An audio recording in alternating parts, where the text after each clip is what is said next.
Одмондөр суух тавтай морил бие болготлогч их бат. Европ судлаач мөнхцөл бурхтын домог нэвтрүүлгээ хүргэх гэж байна.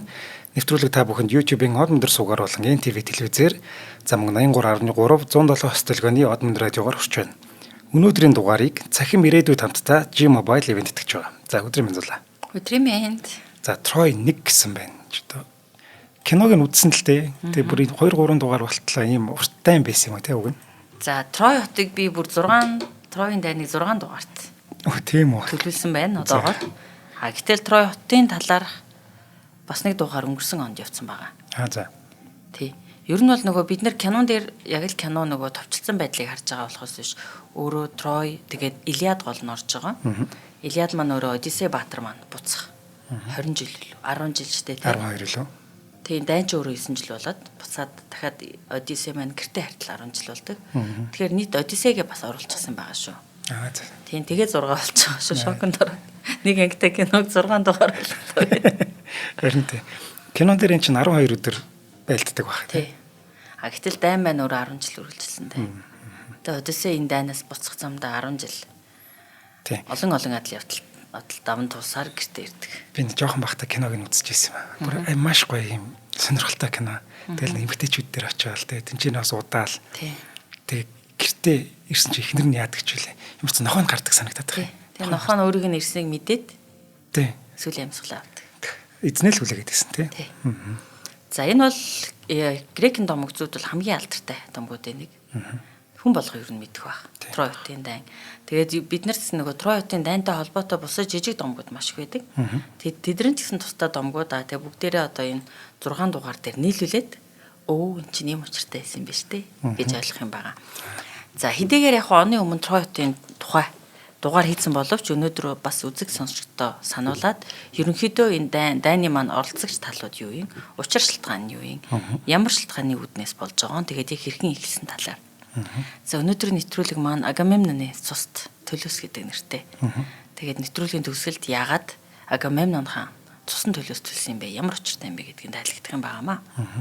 За Troy хотын дайны талаарх ер нь бол хамгийн агуу их сурвалжуул мэдээж Homère-ийн Илиад Одиссей. Гэхдээ яг маш олон их сурвалжууд байдаг. Ингээ бүрэн одоо системтэй болгоод нэг цогцлооц нь бол яхаа аргагүй Homère-ийн бүтээл юм байна. Тэгэхээр яг Homère өөрөө нөгөө сохор найрагч гэдэг шүү дээ. Төрсөн газар нь бол одоогийн Анатолийн хойг гэдэг багхгүй юу? Яг Грекийн газар төрөөгүй. Анатолийн хойг чинь Грекийн иргэншил хот улсууд маш их байсан. Грекийн домгуудч маань тийшээгээ маш их холбогддог. Тэгээ өнөөдрийн нэвтрүүлгийн баатар Troy хот маань өөрөө одоогийн Анатолийн хойг Туркийн газар нутагт байдаг. Тэгээ тойр нь олдчихсан байгаа. Тийм үү? Тий, бидний сайн мэдих Дарданеллийн хоолойтой ойрхон, Чанакале гэдэг газартай ойрхон. Тэгээ чи ярьж илүү нөгөө доошо 9 давхар Troy болсон гэд. Үгүй. Хин Амина яриад л. Тий. Troy хотын туйрыг ер нь тэнд байгаа гэд судлаачид мэдээд исэн гэхдээ яг олоогүй байсан. Тэгээд хэдугаар зуунд төлөө та. За 100-ны өмнө ч юм уу нэг Германы археологчд олсон байсан. Тэгээ одоо малтлагын ажил бол үргэлжилсээр байгаа. Сайхныг болтол Troy-г бол зөвхөн домгийн хот гэж үздэг байсан. Домгийн хот бодит хот байгаагүй. Troy хотын тулаан бол домгийн тулаан. Бодит тулаан байгаагүй гэж үздэг байсан. Гэтэл өнөөдөр бид нэр Troy хотын туйрыг олчихсан байна. Тэгээд Troy хотын туйр дээрээс 9 баха 9 илүү 11 Troy хот болчиход байгаа. Тэр нь ямар учиртай вэ гэхээр тодорхой цаг хугацаанд хэсэг хүмүүс амьдраад хот нь хөнгүүжээд эзгүүрээд тоос шорон цаг хугацаанд дэлгдээд дээр нь дахиж хүмүүс сууршаад тэгэхээр нөгөө 9 өөр цаг үед тэр хот байсан. Археологийн олдрууд олцчиход байгаа. Тэгэхээр тэр чинь нэг хотыг л 100 жил гэж бодъё л дотор хийж. Доотлон 100 жил. Тэгэхээр маш эртний хот гэдэг юм дэс харагдаж байна. Тэгээд яг мартагдаад явтал тэр чинь бас нэг 2-300 жил болж иж мартагдана. Дахиж хүн ирж сууршдал те. Тийм тэгээд Troy бол үнэхээр гайхалтай. Тэгэхээр хоёул өнөөдөр Troy хотын дайн юунаас эхэлтэй дайны онцлог дүрүүд маань хэн байсан талаар үзэгч сонсогтойгоо иргэн сануулъя. Тэгээд мөн нэвтрүүлгийнхаа description-д өмнөх жил хийсэн дугаараа оруулж те. За мэдээж Troy хотын дайны шалтгаан гол дүр нь мэдээж газар дэлхийн хамгийн гоо үзэсгэлэнт бүсгүй Елена. Газар дэлхийн хамгийн гоо үзэсгэлэнт бүсгүйгээс болоод энэ дайн үүссэн юм байна. За тэгээд Елена гэж юм бэ гэхээр тэр бол нөгөө Спартын хаан Тендариусын үзэсгэлэнт гэргий Ледагаас гарсан үзэсгэлэнт бүсгүй юм байна. За үзэсгэлэнт бүсгүй Леда яагаад газар дэлхийн хамгийн үзэсгэлэнтэй бүсгүй гаргачваа гэхээр мэдээж манай тэнгэр эрхшигч Зевс маань гоо үзэсгэлэнтэй бүсгүй Лидад дурлсан байна. Тэгээд Аянгийн бурхан Тэнгэр эрсэг иргэшигч маань үзэсгэлэнт хатны гоо үзэсгэлэнт дурлаад түүний хүсэн шунаа түүнийг эзэмтгэж шийдсэн. За тэгээ нэгэн удаа Евратус голын эрэг орчимд аимшигт махчин бүргэж шууд сасан цагаан хун шувууг дайрч довтолж хурц савраараа уран тасчгийг харсан гоо хатан Лида махчин бүргдийг хөөн үргэж хөөхий цагаан хунг аварчилдэ. Хөөхий цагаан хүн аимшигт махчин бүргдийн савраад элбэн аргадаад инхрийлэн тайвшруулж байтал өнөө цагаан хүн нь гоо хатан Лидаг хүчирхийлж орхисон тэр. Тэр нь Тэнгэр эрсийг иргшигч Зевс байсан. За энэхүү гоо хатан Лидаг эзэмсэхийн тулд Аянгийн бурхан Тэнгэр эрсийг иргшигч Зевс хунгийн дүрд хувраад бүргдээс зугтаж жүжиглэн адгийн мөнх хүслээ айхтар бачин маргаар биелүүлснэ нэнэжээ. За тэгээ энэхүү үдээс хойш Лида хатан өөрийн нөхөр Спартагийн хаан Тендариустай мөн нөхцөн гэдэг энэхүү бие давхар болсон юм байна. Тэгээд Тэнгэр эрсийг иргшигч нөгөө хунгийн дүрээр Лидаг эзэмсэн штэ. Тэгээд Лида хатан 2 хос өндөг төрүүлсэн гэдэг. За. Нэг хос өндөгнөөс нь Аянгийн бурхан Зевсийн эхрүүд болох Трой хотын дайныг өдөгч газар дэлхийн хамгийн үзэсгэлэнтэй бүсгүй Елений Полукс хэмээх эрэгтэй хүүхэд төрсөн. Харин нөгөө өндөгнөөс нь Тендариус хааны 2 эхэр болох Микиний хаан Агамемноныг эргээ болох Клитамнестра болон Кастор төрсөн гэдэг. За Кастор Полукс хоёрыг санаж байгаа бол тэр хоёрыг Дискури гэж нэрлэдэг. Баатар Эрс манай нөгөө Есэнтэй хамт Арго хөлөг онгоцсон дээрээсэн баатруудын байгаа. Ах トゥ 2 баатар. За ингээд Лида хатан маань 2 өндгөөс 4 ихэр хүүхд гаргасанд 2 нь Тэнгэр эрсийг иргшигчих, 2 нь түүний нөхөр Тендариус хааны 2 хүүхд байсан байна. За тэгээд Елений бол мэдээж Тэнгэр эрсийг иргшигчийн охин. Тэгээд ээж нь хосгүй үзэсгэлэнтэй бүсгүй байсан учраас аль балчир байхаас нь газар дэлхийн баатар Эрс хаад ноёд сурулж угсаатай төдийгүй газар дэлхтээ ирэх өөрийгөө эр хүн гэж боддог хүн болгон түүнийг гэргийгэ болгохыг хүсдэг байсан юм байна. За тэгээд түүнийг 13 настай байхад нь эртний Грекийн агуу баатрууд болох Перидиус, Тесус хоёр хулгайлсан. Тэр донгийг санаж байна. Хоёулаа нөгөө бие биендээ бурхтын охтуудыг ихнэр болгож авчигээд Тесус нь тэгвэл би Еленийг авчи Зевсийн охин гэд. Харин Перидиус нь тэгвэл би Персефоныг авчи. Тамийн ертөнцийг эрхшигч Эдисийн гэргий бас Зевсийн охин. Тэгээ хоёр найз нийлээд бие биендээ ихнэр хулгайлж өгсөн царин тэр юм байна. Тэгээ тэр хоёр нийлээд үзэгсэлд Еленийг хулгайлаад Тесус Афинд авчиад өөрийнхөө ээж дээр үлдээсэн юм байна. Ээжээ би анд найзтай аваад өгөө дээрээ. Үзэгсэлдтэй сүт бүсгүйг минь та харин сайн харж хамгаалж байгаараа ирээд асар том найр хийнэ гэж явсан гэдэг. За тэгээ хоёр баатар маань Тесус Перидиус хоёр маань үхэгсдийн ертөнцөөр инээдрэд маань эриг бодгоор үхэгсдийн ертөнцөөр очиод Эдисийн үзэсгэлэнт гэргий Персефоныг хулгайлахаар очиод тамийн ертөнцөд очиод Эдистэй нүр тулжлаа. Тэгээ мэдээж залуу Эрс баатар Эрс хүч чадалтай суу алдартай болохоор ер нь болцгол юм шиг санагдсан юм шиг ба.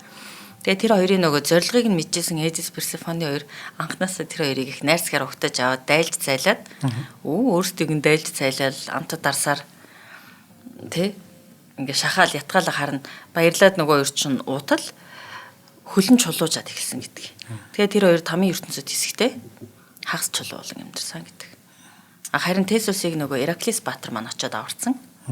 Харин Перидиусыг аварч чадаагүй учраас тэндээ мөнхөд үлдээ тамийн байнгын оршин суугчдын нэг болсон домогтой юм байгаа. Энэ баатар маань. За тэгээд харин үзэгсэлэнт Еленийг Афинаас хэн аварсан бэ гэхээр түүний нөгөө хоёр ах Кастор, Полукс хоёр Афин руу очиод үзэгсэлэнт үгээ аваад ирсэн гэдэг Тендариусын үзэгсэлэнт охин Еленей инхүү гэртээ ирсэн байгаа. За тэгээд Елен хосгоогоо үзэгсэлэнтэй байсан болохоор газар дэлхийн бүх ирчүүд түүнийг гэргийгээ болохыг хүссэн. За тэгээд тэр агуу баатрууд донд мэдээж Итакагийн овчин залтай хаан Одиссей байсан. Пайлусын мэрэгэн ухаантай хаан Нестор байсан. За тэгээд мөн Аргосын Диомед хаан зэрэгтэй ер нь агуу хаан бүгд л түүнийг гэргийгээ болохыг хүссэн. Харин Тендариус хаан үзэгсэлэнт охиныхоо гарыг аль баатар аль хаанд нь өгөхөө мэдэхгүй ээжлээ. Ямар учиртай вэ гэхээр газар дэлхийн хамгийн хүчтэй баатрууд охиных нь гарыг авах гэдэг. Гэтэл нэг хааныг нэг илүүд үзээд охиноо өгчүүл цус тулаан болох вэ гэж хайж. Эц төсөөлөх нь харагдахгүй цус тулаан болох вэ? Энэ газар дэлхий цуснд болгодох вэ гэж хайжтэй. Гэтэл тэр үед мэдээж мэрэгэн хаан Одиссей юу н гайхалтай зайлтай нөхөр шүү дээ. Одиссей хэдийгээр Елений гарыг гуйхаар ирсэн боловч өөрөө тэдний үеэл Пенелопед дурлцсан байж л дээ. Тэгээд Тендариус хаанд ч Би таны энэ асуудлыг шийдэх арга зааж өгье. Та харин надад оронд нь Пенелопыг гэрге болгох үг гэж хэлж. Тэндарисан тэгэлгүй явах болно. Би чанд Пенелопыг гэрге болгон өгье. Ямар арга байна гэтэл та энэ олон баатар ирс хаануудыг тэгээд бүгдийг наз жаргалтай болох арга байхгүй. А гэхдээ үзэгсэнт Елений өөрөө нөхрөө сонгог. Харин бусад нөгөө түүний гарыг гуйхаар ирсэн энэ хаад баатар ирс андгаа тангараг өгөх ёстой. Тэр нь яах вэ гэхээр хизээ нэгэн цагт Елений гэр бүлд аюул тохиолдвол Елений гэрлэлтэд аюул тохиолдвол энэ баатар ирс бүгдээрээ түүнийг хамгаална гэдэг андгаа тангараг өг. Тэрний дараа Еленээр сүт залууг сонгуул гэдэг. Арга зааж өгөлт өгчлээ. За тэгээд мэдээж Тендариус хаан энэ арга охиндоо хэлтэл охин хүлээн зөвшөөрөөд бүх баатрууд хэлжилтэй. Та нарын хэнийг ч миний үзэсгэлэнт охин сонгосон бай. Хэрвээ нэгэн цагт та бүгдийн гэрлэлтэд аюул тохиолдоод Еленийг дахин хулгайлвал та нар бүгдээрээ андгаа тангараг өгөх ёстой. Түүний гэрэлтийг хамгаална. Тэр дайнд оролцсон гэж андгаа тангараг өгөө гэсэнд бүх баатар ирсэн тгий гэж. За тэгээ энэ андгаа тангарагыг Тендариусын тангараг гэж бас нэрлэдэг. За тэгээ энэхүү бүх баатар ирчүүд тэр андгаа тангарагыг өгсөн. Харин андгаа тангарагийн дараа үзэгсэнт Елений маань Агамемнон хааны Микений хаан Агамемны дүү Менелаусыг ер нөхрөө болгохоор сонгосон юм байна. Тийм үү. Тий. Өөрөө Елений Менелаусыг сонгосон гэдэг. Өөрөө л сонгоцсон юм байна шүү дээ. Дараа нь зүгтж мөхтөд буу юм болоод идэг. За тэгтээ яг хөө дийлэнх тохиолдолд нөгөө Менелаус Елений хоёрын харьцааг бол тийм хайр дурлалын янаг амрын харилцаа байсан гэж үздэг. Стратегийн улс төрийн ач холбогдолтой харилцаа байсан гэж үздэг. Учир нь Микений тухайн цаг үедээ хамгийн хүчрхэг баян одоо грекийн хэсэг байсан. Түүний хаан бол Агамемнон хаан нөгөө Елений нөгөө өндгөөс гарсан ихэр ихч Клетамнестрагийн нөхөр байсан байна. Тийм учраас түүний дүү Менелаустай гэрлэх нь Спарта Микений хоёртой гэр бүлийн харилцаатай тэр харилцаагаа улам баттгах нь энэ хоёр гэр бүл энэ хоёр хот улс илүү хүчтэй байна гэдгийг бэлэгдэжсэн учраас ер нь сонгосон байх гэдэг тайлбар байдаг. За тэгээд энэхүү Зевсийн охин газар дэлхийн хамгийн үзэгсэлэнтэй бүсгүн маань Микений хаан Агамемноны дөө Менелаустай гэрлээд улмаар түүний хоёр ах нь тэнгэрт дэвшиж одоо нөгөө Полукс Кастро хоёр ирсэн шүү дээ. Тэр хоёрыг тэнгэрт дэвшсэн гэдгийг тэнгэрт дэвшээд тэр хоёр мөнхөд од болон эхний орд болон тэнгэрт заларсан гэж ярьдаг. Томогтой юм байна. За хоёлаа эхний ивент итгэжээд ордгоо. За угсаа ганц л байгаа л та. Тий. За өнөөдрийн дугаарыг маань цахим ирээдүйд хамттай ураатай G-Mobile ивент итгэж байгаа. За G-Mobile-ийн маань хязгааргүй хэрэглээ 24,000 гэдэг урамшуулал зарласан байна. За 24K гэж одоо ярьдаг болсон тий манай. Тэр нь бол K гэдэг чинь 1000 гэсэн үг шүү дээ. За G-Mobile-ийн дараа төлбөрт үйлчилгээ шинжлэгдэж хэрэглээний хязгааргүй багцууттай болсон юм байна. За энэ нь дата хязгааргүй ашиглах, за мөн бүх сүлжээнд хязгааргүй ярих хэрэгтэй дараа төлбөрт үйлчилгээний багцуудын сонголттой болсон гэсэн үг. За дараа төлбөрт үйлчилгээ шинжлэгдсэнтэй холбогдуулан хязгааргүй хэрэглээний багц дээр урамшуул зарласан юм байна. За тус урамшууллаар хязгааргүй дата хэрэглээтэй бүх сүлжээнд хязгааргүй яриа хийх 40,000 төгрөгийн багцыг 3 сарын турш 24,000 төгрөг төлөөд хэрэглэх юм боломжтой болж байгаа юм байна. Нара дата яриа хязгааргүй шүү дээ. Харин тийм 3 сарын турш 24,000 төгрөг юм уу? Тий. 40,000 ч гэсэн хямдхан байгаа үстэй тий. 40,000-ыг би хэрэглэж байгаа, манайха хэрэглэж байгаа. Тийм. Тэгвэл наад чи 24,000 болцсон байгаа юм биш үү? За тэгвэл та яаж одоо 24,000-ыг одоо энэ урамшуул хамрагдах вэ гэвэл за шинэ хэрэглэгч болох. За эсвэл урдчилсан төлбөрт үйлчлэгээнээс шилжих. За гуравт нь болохоор дараа төлбөртийн одоо байгаа багцаа ахиулаад одоо ахиулан солих боломжуудаар одоо энэ үйлчлэгэнд хамрагдах боломжтой юм байна. За хэрхэн авах вэ гэвэл My G-Mobile аппликейшнээр авч болох юм байна. За мөн G-Mobile.mn гэдэг вебсайтаар орж болно. За мөн үйлчлэгээний салбарууд дээр очих юм бол бүр л одоо ойлгомжтойгоор тайлбарлаад өгөх байх. За мөн CU-гийн бүх салбараас eSIM авч дугаараа үүсгэн шинээр авах ийм боломжтой юм байна. Тэр нь амар юм байна те. CU бол хаасаг байгаа шүү дээ. Тийм шүү дээ. За урамшууллын хугацаанд 6 сарын 31-нд дуустал хугацаанд үргэлжлэнэ. За илүү дэлгэрэнгүй мэдээллийг My G-Mobile гэдэг аппликейшнаас болон G-Mobile.mn гэдэг вебсайтаас авах боломжтой. За холбогдох утасны дугаар нь 9810 36 36. За мөн G-Mobile-ийн өөртөө болохоор 36 36 гэдэг одоо 4 орон дотор залгаж болох юм байна. За ивент итгэжтэй баярлалаа. Гоё урамшууллаа тий. Өстой бүр хямдхан урамшууллаа. Тийм байна. За илүү домогтой ирэх орох уу? За тий.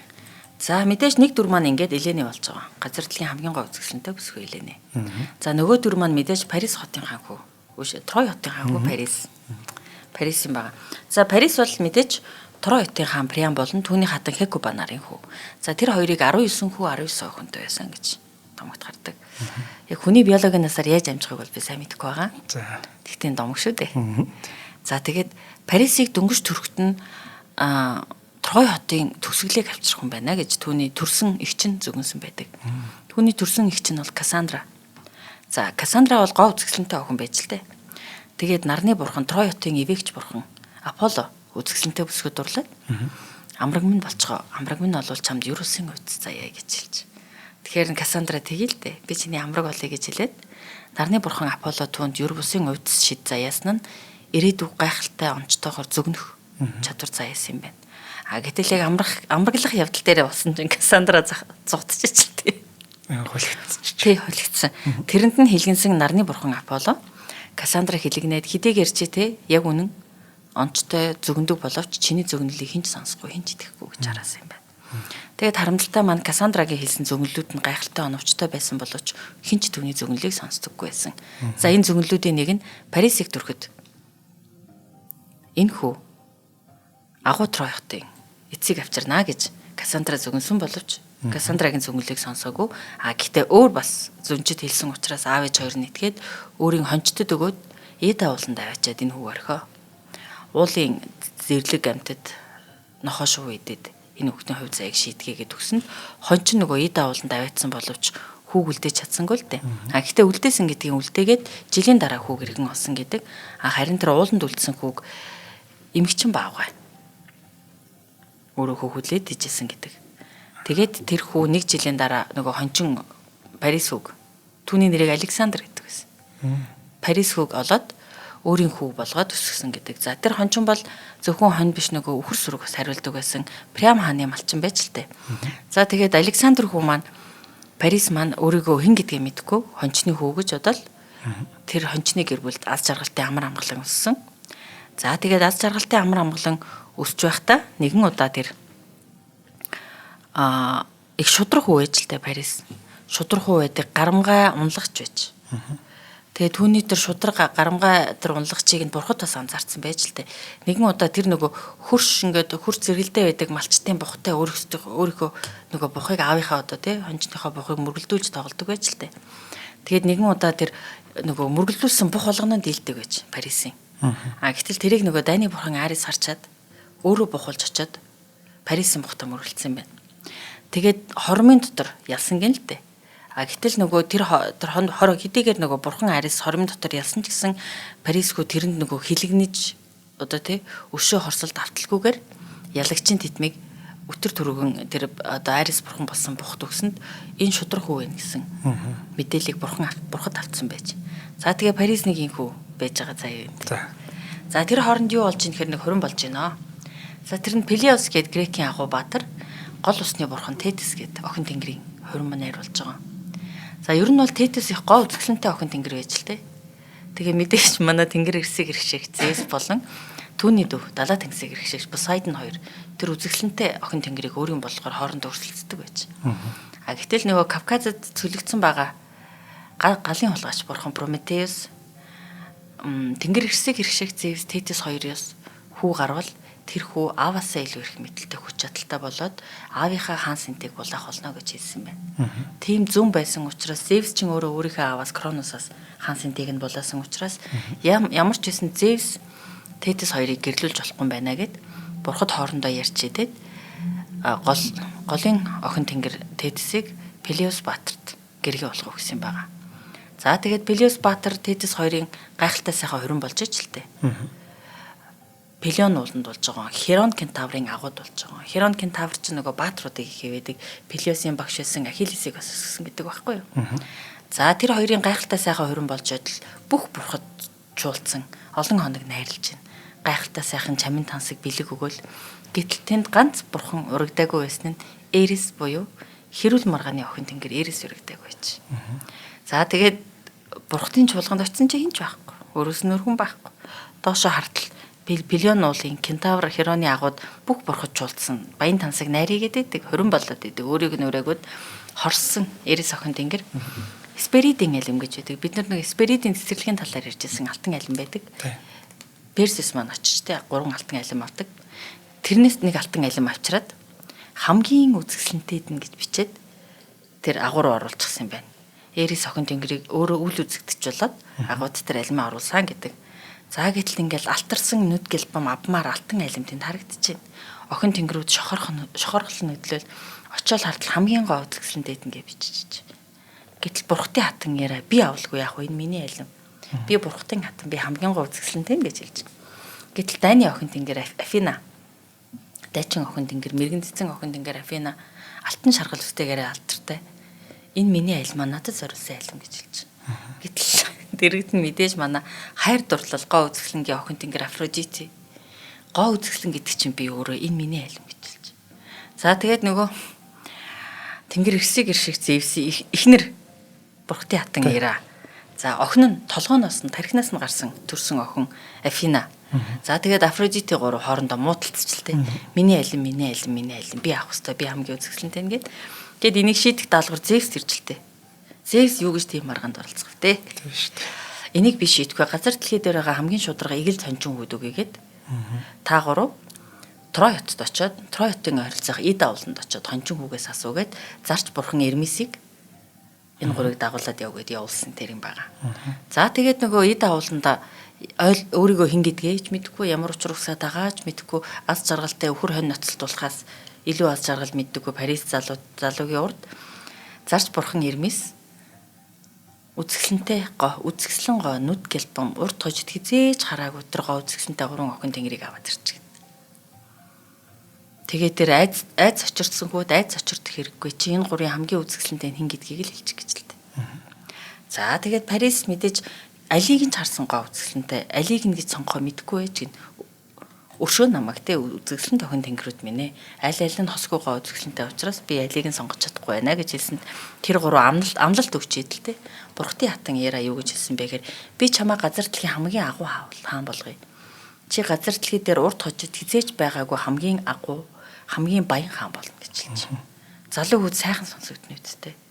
Ууланд хон юм хариулдаг залууд. За гэтэл дайчин бурхан Афина гарч ирээд би чамааг урд хожид хизээч байгаагүй суу алдар мянган дурсагдах баатар ир болгоё гэж хэлж гой сонсогдож байна. Гэтэл дурлал хайр гоо үзэсгэлэнгийн охин тэнгэр Афродити газар дэлхий дээр урд хожид хизээч алхаж байгаагүй. Газар дэлхий дээр хамгийн үзэсгэлэнтэй хүн төрөлтөн бүсгүй би чамд орлуулъя гэж хэлж. Мэдээж Парис маань ингээд Афродити охин тэнгэр талтан хэлмийг өгсөн. Афродити охин тэнгэр харин газар дэлхий дээр хамгийн гоо үзэсгэлэнтэй бүсгүйг Парис дурлуулах хандгаад хангарах өгсөн байна. За тэгээ Паристэй юм болов гэж. За тэгээд Ахиллес гэж нэг гол дүр байгаа, баатар байгаа тий. За манай баатар бол нөгөө түрүү хурим нь болж байсан Тетис Пелеус хоёрын хүү юм байгаа. За Ахиллес хүүг бол Херон Кентаврус гэсэн түүн дайны ухаан, бичиг ухаан, уран илтгэх ухаан энэ бүгдийг заад сургасан. Ахиллес бол урд хожид байгаагүй гарамгаа сайхан баатар гэдгээр алдартай байсан. За тэгээд эхлээд юу боллоо? За ингээд Элен маань Менелаусыг өөрийн эр нөхөр болгоо сонгоцсон байж дээ. Тий. За гэтэл нөгөө Парис хэдийгээр нөгөө Троийн хаан Приам түүний хатан Хекуба хүүгээ алдаад олон жил болсон боловч хэдийгээр олон хүүхэдтэй боловч Парисыг алдсан гашуудлаа давмдуулж чадаагүй л байж л дээ. Тэгээ жил болгон хүүдээ зориулсан хүүгийнхаа дурсгалд зориулаад баяр надам тэмцээн хийдэг байж гин. За тэгээ тэрэнд нь олон баатар ирс оролцдог, бэр тэнхээгээр уралддаг, бух мөргөл дүүлдэг. Одоо Олимпийн уралдаан наадам шиг Троийн уралдаанд наадам хийдэг байж. Нэр энтэй нэг сонирхолтой баримт хуваалцах уу? Жим гэж ярьдаг шүү дээ бид нар одоо. Фитнес төв жим. Тэр чинь англи хэлний гимназиум гэдэг. Гимназ гэдэг үгнээс гаралтай. За тэрний юунаас гаралтай гэхээр гимназиум гэд эртний грекэд тийм газар байж л дээ. Тэр нь яадаг вэ гэхээр хүмүүс очиод нөгөө одоо хүний биеийн бэр тэнхийг гайхуулдаг, спортын арга хэмжээ хийдэг, дасгал сургалт хийдэг. Гэхдээ тэнд бүгдээрээ нүцгэн байдаг байсан юм байна. Тэр нүцгэн байх гэсэн агуулгатай үг юм байна. Тийм үү. Тийм. За. Сонирхолтой байгааз. Тийм байна. За тэгээд юу боллоо хоёлаа? Бид нар бол гимнастик гэж мэдэн шүү дээ. Тэгээ гимнастика. Нүцгэн хийх хэрэгтэй байгаа. Тэгэхээр нөгөө жим хүмүүс нэг бараг л хагас нүцгэн шахуу ингээл маг бодолко урцсан яваад байх нь бас нэг буруу зүйл биш байгаа. Тийм байна, тийм байна. Нөгөө нүцгэн биеийн хүний нөгөө байгалийн төрөлхийн гоо сайхан галдаршуулна гэдэг нь учир нөгөө эртний грекэд гадна гоо үзэсгэлэн байгаа бол дотоод гоо үзэсгэлэн байгаа гэж итгэдэг байсан. Гаднаа гоо үзэсгэлэнтэй ер улсын төгс гоёлог биетэй бол тэр хүн эр зоригтой чинхүү үнэн сэтгэлтэй сайн хүн гэж итгэдэг байсан учраас эртний грекэд бол нүцгэн байна гэдэг бол тийм табу, жигшмээр, ичмээр буруу зүйл бол огт байгаагүй. Тийм учраас тэгээд нөгөө Олимпийн наадам уралдаан тэмцээнүүдэд грекүүд маань их туртай. Тэгээд нөгөө хот тулган өөр өөр ингэсэн наадамтай байсан гэдэг. За энэхүү Трой наадам болж иж л дээ.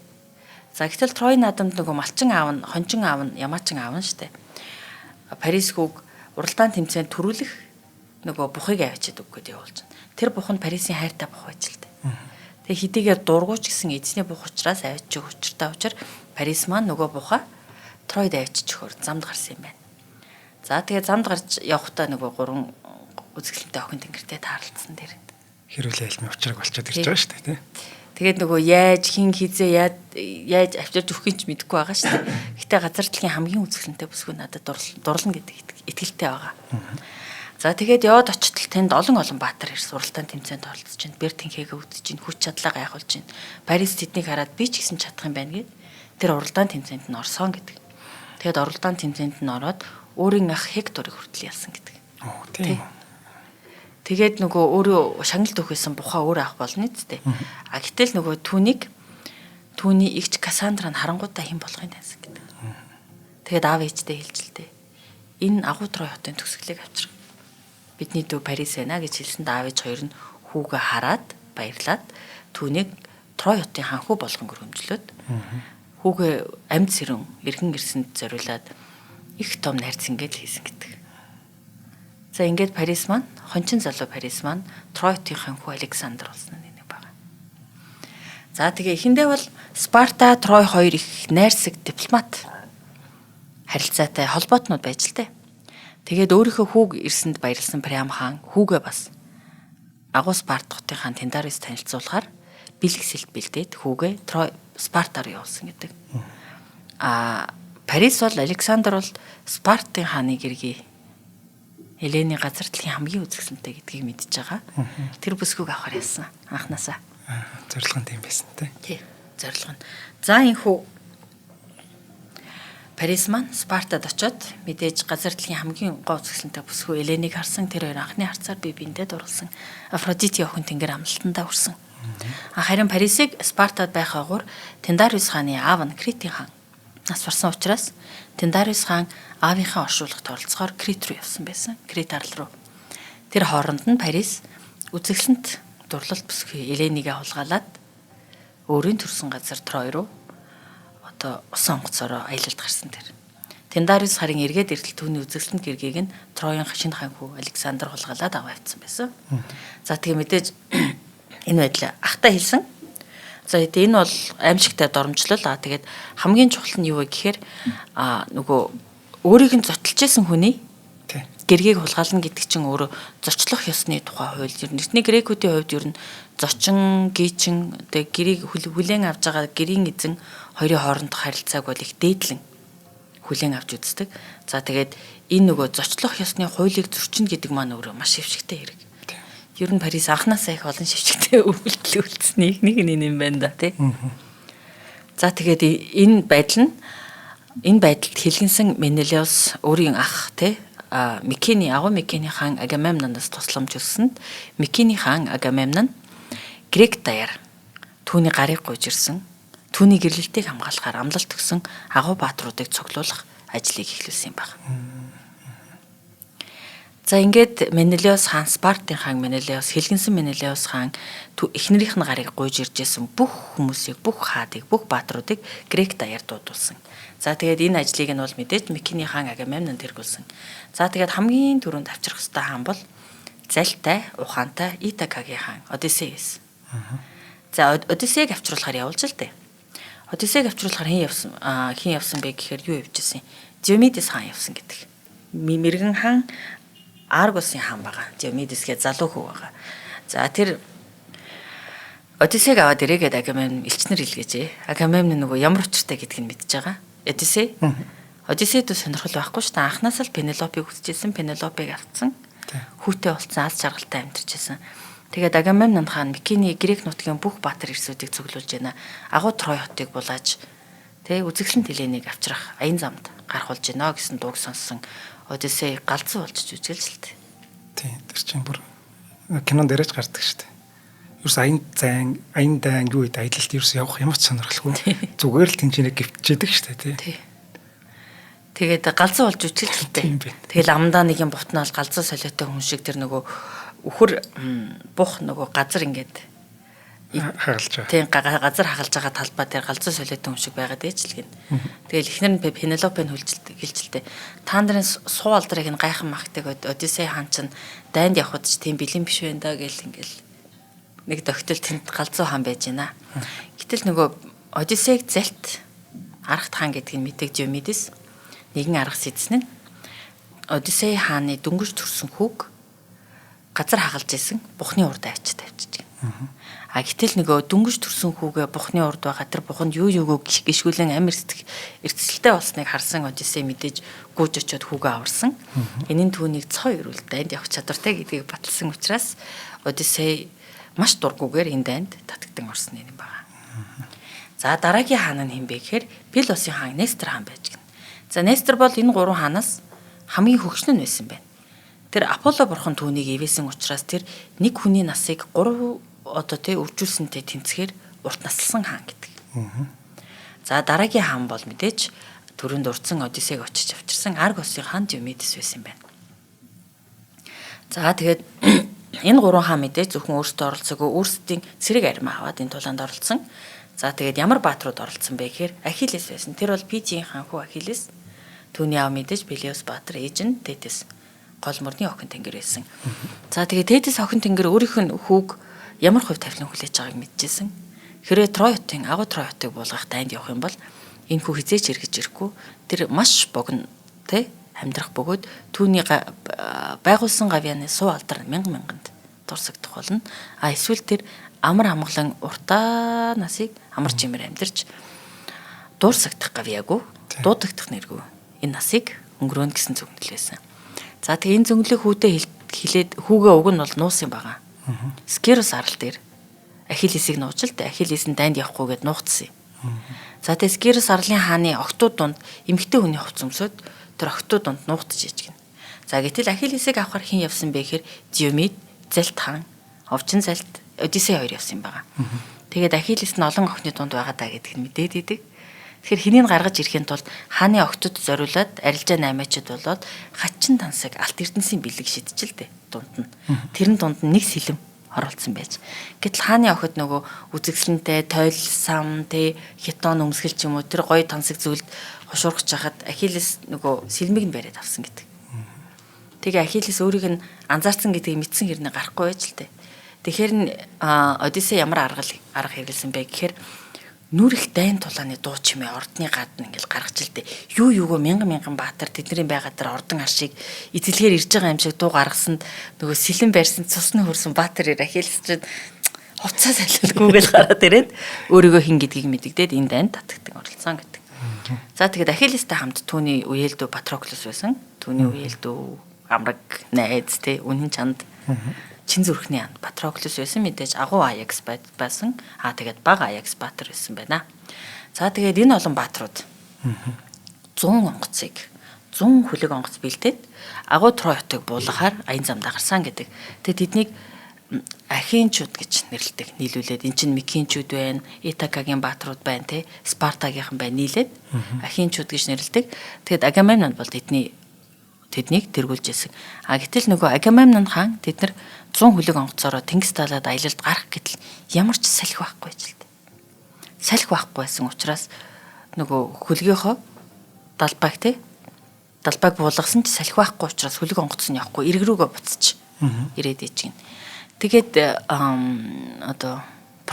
профит те зөнчтэй уулзаад учир явдлыг нь асуугаад бурхтын таллыг асуудал Агамемнон хаан ангийн охин тэнгэр Артемисийн ариун дагшин бугыг нь агнчихсан байсан учраас Агамемнонд хэлгэнсэн Артемис охин тэнгэр салхи гарахгүй байж гин. Тэгэхээр охин тэнгэрийг хэрхэн аргад нь те тайвшруулах вэ? Аян замдаа гарахад бидэнд салхи хэрэгтэй гэж хэлтэл Агамемнон хаан өөрт хамгийн үнэтэй хамгийн эрхэм зүйлийнхээ цусыг урсгаж Артемис ангийн охин тэнгэр Артемист өргөл барьц өргөх шаардлагатай. Тэгвэл охин тэнгэр тайвширна гэж хэлсэн байна. Гэтэл Агамемнон хаанд хамгийн эрхэм хамгийн үнэтэй зүйл нь түүний том охин Ифижини байсан. Охноороо өргөл барьц өргөжж аян замд гарсан. За тэгээд Ифижини охиноо өөрийн гэрийг Клитемнестрагийн хамтаар Микений ордноосоо агуу баатар Ахиллес түүнтэй сүү тавь гэж байна гэж хэлээд авчирсан гэдэг. Тэгээд агуу баатар Ахиллес чамтай сүүн тавь гэж энэ тэр хурим сүүн өсөл нь голын эрэг дээр. Тэгээд далайн эрэг дээр болно гэж хэлээд харин тэр далайн эрэг дээр нь Ифигений охиныг бурхтад өргөл барьц болгон өргөх эндэр бэлдсэн байсан. Энэ бол нөгөө уран зураг дээр дүрслэх хурлаг дээр бүр маш их дүрслэгддэг сэдв. Маш эмгэнэлтэй. Тэгээд үүнд Агамемноны энэ Трой хотын дайнд байгаа тэр улангассан хүсэл тачаалтай эзэмдэх гэсэн тэр эрдэнэс баялагийг авах гэсэн тэр Трой хотыг нураах гэсэн хотынхны цусыг урсгах гэсэн тэр хүсэл тэмүүлийнх нь үндэс шалтгаан нь энэ болж байгаа. Тэгээд газар дэлхийн хамгийн агуу баатруудыг хаадыг цуглуулсан дүүгийнхаа нэр хүндийг сэргээхийн тулд Агамемнон хаан өөрийн хайртай охин Ифижиний цусыг урсгаад Артемис охин тэнгэрт өргөл барьц өргөөд тэд тэнгис талаад эгийн тэнгисийг гатлан Трой хотын зүг аяллаа гэсэн гэдэг. Тийм яг нэг хамгийн хайртай хин нэг нэрээ өргөл барьц өгөө гэдэг. Зурган дээр бас кинон дээр ч бас нэлээд гардаг л та. Тэр бол бүгд энэс л хулбарлсан, энэс санаа авсан юмнууд байдаг юм тийм. За ингээд Трой хотыг буулгахаар Микенууд ахинчууд бол ингээд нэгтдсэн байна те. За Трой хот мэдээж зүгээр суугаагүй. Трой хот бол мэдээж Приам хаан бол нэр хүндтэй их олон хүндлэгдсэн энэрэнгүй өшөөнгүү хаан гэдэг байсан. Маш олон бас мэдээж холбоотнууд байсан. За Трой хотын хамгийн чухал холбоотой хэн байсан бэ гэхээр мэдээж Амазончууд байсан. Дайчин бүсгүйчүүд. Тэдний хатан бол Пентеселия гэдэг дайны бурхан, цус дайны бурхан Арисын охин байсан. За Амазончууд Тройчуудын талд байлцсан. За мөн Лукиачууд байсан. Лукиагийн хаан бол Тэнгэр эрсэг эрхшигч Зевс болон түүний нөгөө Финикээс сулгаан авчирсан үзэгсэлэнд гүнж Европ хоёрын хүс Сарпедон байсан. За чи санаж байгаа бол бид нэр Туркийн аялал дээрээ Ликийн нутгаар очсон. Мирагийн амфитеатр чинь бүгдээрээ Ликичүүдийн бүтээсэн зүйл байхгүй юу? За Лики бол маш хүчирхэг хот байсан. За Ликичүүд мэдээж Трой хотын талд байсан. За тэгээд Трой хотын талд мэдээж агуу баатар Хектор байсан. За тэгээд Аниас байсан. Аниас бол нөгөө хайр дурлал гоо үзэсгэлэнгийн бурхан охин тэнгэр Афродити болон түүний хүн амраг Анхисис хоёрын хүү. Баатар ирээсэн тэр Трой хотын талд байлдчихсан. За ингээд Трой хотын талд эднэр байж гин. За гэтэл бурхад маань хоёр хуваагдсан энэ даас татан оролцож байгаа. Харин би бурхтыг хүлээгээд байлаа. Тэгээд дараагийн дугаар дээр орж ирэх юм болоо гэж бодож ирсэн. Одоо бурхтаараа хаяа өнөөдрийн дугаараа тасна. За тэгье. За бурхад хэн бэ нэ гэхээр за Микенчүүдийн ахинчүүдийн талд хэн бэ нэ гэхээр мэдээж өөрт нь хамгийн үзэсгэлэнтэй гэдэг альмыг өгөөгүй бурхтын хатан Ира байсан. За тэгээд Афина охин тэнгэр байсан. Учир нь Афродити охин тэнгэр алим авцсан учраас энэ хоёр нөгөө талд байх нь бол ойлгомжтой тий. За тэгээд юу байсан? Гэтэл Афродити охин тэнгэр маань мэдээж өөрт нь алимыг өгсөн учраас Трой хотын талд байсан. Трой хотын талд мөн нарны бурхан Аполло байсан. Аполло учир нь өөрөө Трой хотыг эвээгч бурхан. За тэгээд үзэгчд маань санаж байгаа бол анх Трой хот байгуулагдахад Трой хотын тэр зузаан хэрэм цайзыг нарны бурхан Аполло болон далаа тэнгисийг хэрэгшээгч Посейдон хоёр барьсан гэж ярьжсэн. Хамтран тэр гайхалтай хэрэм цайзыг барьсан учраас Трой хот агуу хот байгаад ямар ч дайн тулаан дайсанд унаагүй хот байхгүй юу? Хинт ч эзлэгдээгүй тий. Тийм учраас Аполло бурхан Тройчуудын талд байсан. Харин Посейдон Аполло хоёр хамтаар тэр хэрэм цайзыг барьсаар байтал Трой хотынхан Аполлог эвээгч бурхнаа болгосон учраас тэнгис талааг хэрэгшээгч Посейдон ахинчуудтай нэг тал болсон. Тэгээд мөн дайны бурхан, цус тулааны бурхан Арис Трой хотынхны талд байсан. Учир нь Арис бол Афина охин тэнгэртэй асуудалтай. Нөгөө Арис ч өөрөө тэнгэр эрсийг хэрэгшээгчийн хүү цус тулааны бурхан байгаад байтал тэнгэр эрсийг хэрэгшээгч маань өөрийнх нь толгооноос гарсан мэрэгэн ухаан тулааны охин тэнгэр Афина охиндоо илүү сайн байгаадсан учраас аавынхаа хайрыг булаацдаг байсан. Учраас Арис бурхан маань энэ удаагийн дайнд Трой хотынхны талд тулалцсан гэдэг. За ингээд өнөөдрийн дугаараа өндөрлөе. За тий кино үзчихлээ шүүсээ. Ингээд дотор ингээд төсөөлөгдөд за тэр интеллект гарчлаа. Хойлоо илдээ барил нуун сум агсаал ингээд яг төсөөлөгдөл буучлаа сая яг. За ер нь бол ингээд юу юуг бурхад хоёр хуваагдсан, баатрууд хоёр хуваагдсан, агуу хотууд хоёр хуваагдсан. Тий. Яг нэг Трой гэх кино байгаа шүү дээ. Яг тэр юу маань л зурагдлаар л яг толгойд буугаад байна л та. Гэтэ тэр кинон дээр болохоор бурхад гардггүй. Тий. Бурхад бол сая л зөвөр миний юугаар төсөөллөөр буулаа. За дараагийн дугаарыг тэсээ ядан хүлээж шуцлаа. За баярлалаа ба. За баярлалаа. За Европ судлаач мөнх цул маань бурхтын дом нэвтрүүлгээ хүргэлээ. За нэвтрүүлэг маань та бүхэнд YouTube-ийн Од мөндөр сог оруулан NTV телевизээр замун 83.3 107 столгийн Од мөндөр радиогоор хүрлээ. Өнөөдрийн дугаарыг цахим ирээдүйд хамтдаа G-Mobile ивент тэтгэлээ. За зулаа Trying 2 дугаар дугаараар олзъя. За баяр таа. Баярлалаа.